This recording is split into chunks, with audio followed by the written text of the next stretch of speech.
I'm Eric Novak, and this here is the first ever 2023 Mazda CX-50. Let's go for a ride.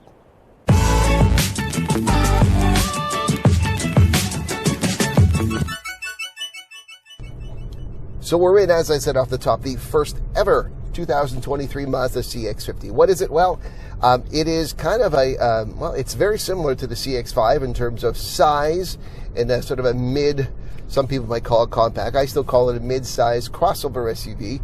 Now, the CX-5 is a very popular vehicle. It is Mazda's best-selling, but in Mazda's words, it's probably not as capable as some may want it to be. There is, of course, in North America, a preference for vehicles that have the capability to be more than just commuter cars, to perhaps go on more difficult terrain or roads if it so happens. And it seldom does for people, but they like that ability to do so. You see that in other car companies like, say, Subaru has always been, of course, capable, but they've taken their Forester and given a wilderness edition. Same with their Outback. So we're seeing that around, and this is what the CX-50 is designed to be, a more capable, all-around, versatile version of the CX-5. Only problem, of course, is it's not built on the same platform as the CX-5. It's actually built on the same platform as the CX-30, which came out a year and a bit ago, a couple years ago actually now, and it's just an elongated platform for this CX-50. In terms of proportions and dimensions compared to the CX-5, the CX-50 is actually 7 inches longer and about 2 inches shorter. So when you see it, especially from the front and side profiles, you get this sort of more blunt, athletic, sort of, planted stance. And it's even, I guess, sort of exaggerated a bit when you take a look at the sort of the wheel arches. One thing I noticed right away with this CX-50 was this sort of flared out wheel arches front and back. And again, I guess the idea is to give it more of an athletic, planted stance. You notice it from all angles. I remember my driveway is just directly below my bedroom, and I was looking down one day and I just saw it from above and going, wow, it really has a distinctive look. That's probably going to be a little controversial for some because I don't think everybody's going to like it. I kind of do. It has a really distinctive look to it, though. At launch, the CX-50 is going to have 2 powertrains available. It's basically your standard Mazda fare, your 2.5 liter naturally aspirated, but what I'm driving has their 2.5 liter turbocharged engine, and that offers, if you're putting in just regular gas, like most people will with gas prices being what they are nowadays, it's going to get you a 227 horsepower and 310 pound-feet of torque. If you're wealthy and you can afford some 93 octane, then you're going to bump that up to 256 horsepower and 320 pound-feet of torque. But, most people aren't right now. Mazda, it looks like they're targeting the type of driver who maybe lives in an asphalt world most of the time, but suddenly transitions to a dirt road existence or something thereof. I mean, it is supposed to be, of course, more suitable for off-road terrain. There's even an off-roading drive mode for the first time in one of these vehicles. On your drive selector, you've got also a mode for towing, because towing has increased as well with this. It's a 3,500 pounds, which was 1,500 pounds more than it is with the CX-5. But in your off-road drive mode, I don't know how much driving you're really going to do off-road in this vehicle. There are 8.5 inches of ground clearance on this, which isn't bad, but I mean, there's no skid plates and there's no option for that. Now, we do hear that there's going to be a different, more off-road version of it. I think it's called the CX-50 Meridian, I believe I've been told, so maybe that's going to be better equipped. But again, they have other sort of changes to this vehicle where it's designed to be more capable for off-road. This CX-50 does have the capability of putting roof rails on top. It is mounted, whereas the CX-5 does not. And to be able to mount up onto there, they have made structural improvements in rigidity and strength to the body and the B-pillar. So, if you need to actually step up on the vehicle to stand and load up the whatever you have on the roof. They say you could put a 3-person tent on there. We're seeing that all over the place. So these are some of the additional changes you're seeing with the CX-50 design. Another new feature with this CX-50, which the CX-5 does not have, is the panoramic moonroof. I mean, it lets in a lot of light. It actually lets in a lot of warmth too. I have found it to be rather warm in this vehicle, and we're only at the end of April. So it does work. Obviously, the CX-5 just has the standard sunroof. That's kind of a preference thing. I tend to like open space, so this works for me. The interior of the CX-50 is, there's a lot of commonality and some differences at the same time. The instrument cluster, the center screen is very common. It's a very much a familiar sight. If you're looking at it, most Mazdas have this consistent look to it. The commander, the center point, it's a little bit different in shape, but the same basic functionality. From an ergonomic perspective, it may sound like a small thing, but in the CX-5, it always bugged me how they had the cup holders placed sort of behind the commander, and it was always difficult to reach. But it may seem like a small thing, but they've moved the cup holders up front, so easier to access, which is something I like. The overall design of the seating, it's meant to look upscale. It's refined.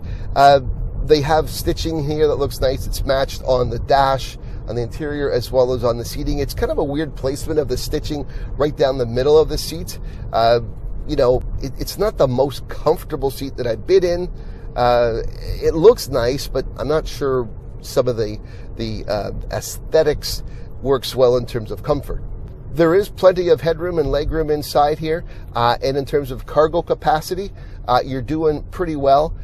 You're looking at 31.4 cubic feet of cargo space behind the seats in the second row. You put them down, you get 56.3 cubic feet, which is certainly decent enough for a vehicle of this size. With respect to fuel economy, in this turbocharged 2.5-liter turbo with a 6-speed automatic CX-50, it has a combined fuel economy rating of 9.4 liters per 100 kilometers, which works out to 25 US miles per gallon.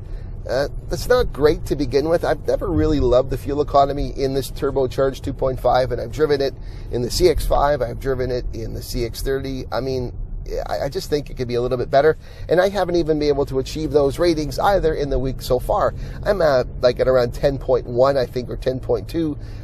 Now, I've done more city driving than highway driving, a disproportionate compared to what the ratio would be for combined, but still, I just think it's probably not as efficient as it should be.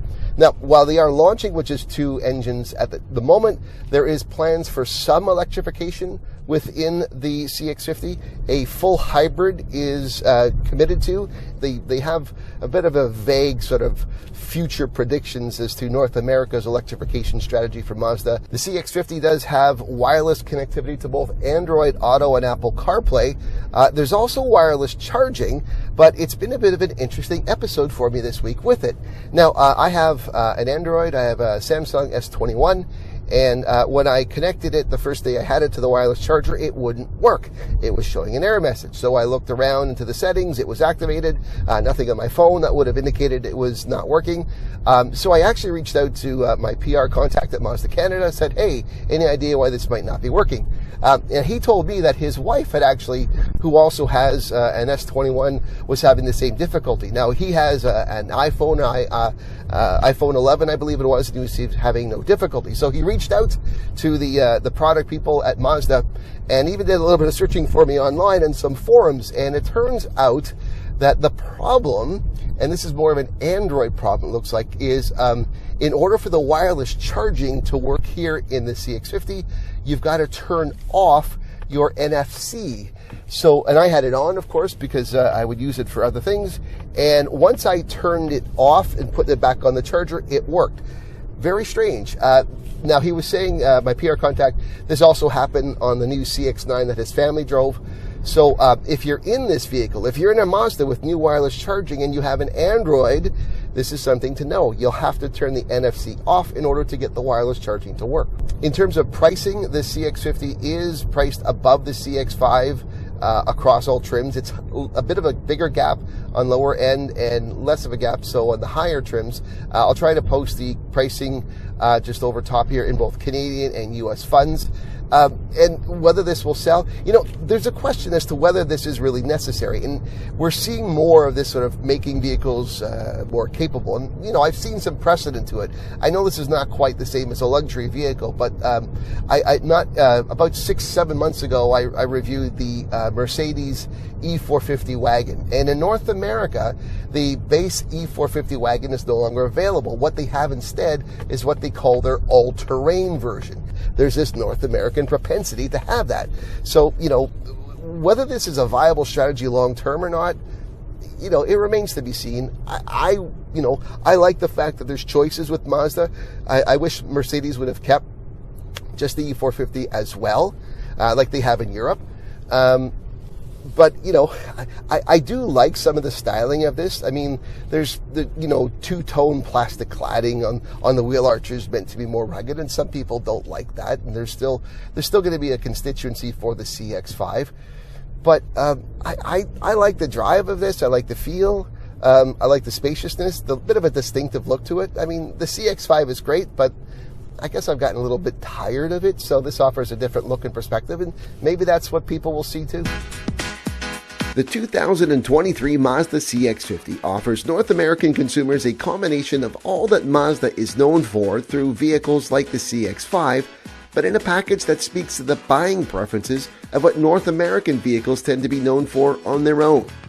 What we have here is a vehicle that holds true to Mazda's KODO soul of motion design philosophy, while at the same time doing so in a more capable and versatile package. It's Japanese fluidity of design paired with North American adventurism. And by and large, the blending of these two sometimes conflicting philosophies seems to work out quite well. The CX-50 won't be the demise of the CX-5 in North America, but to my mind it has a better than average chance at becoming more successful here than its very popular stablemate.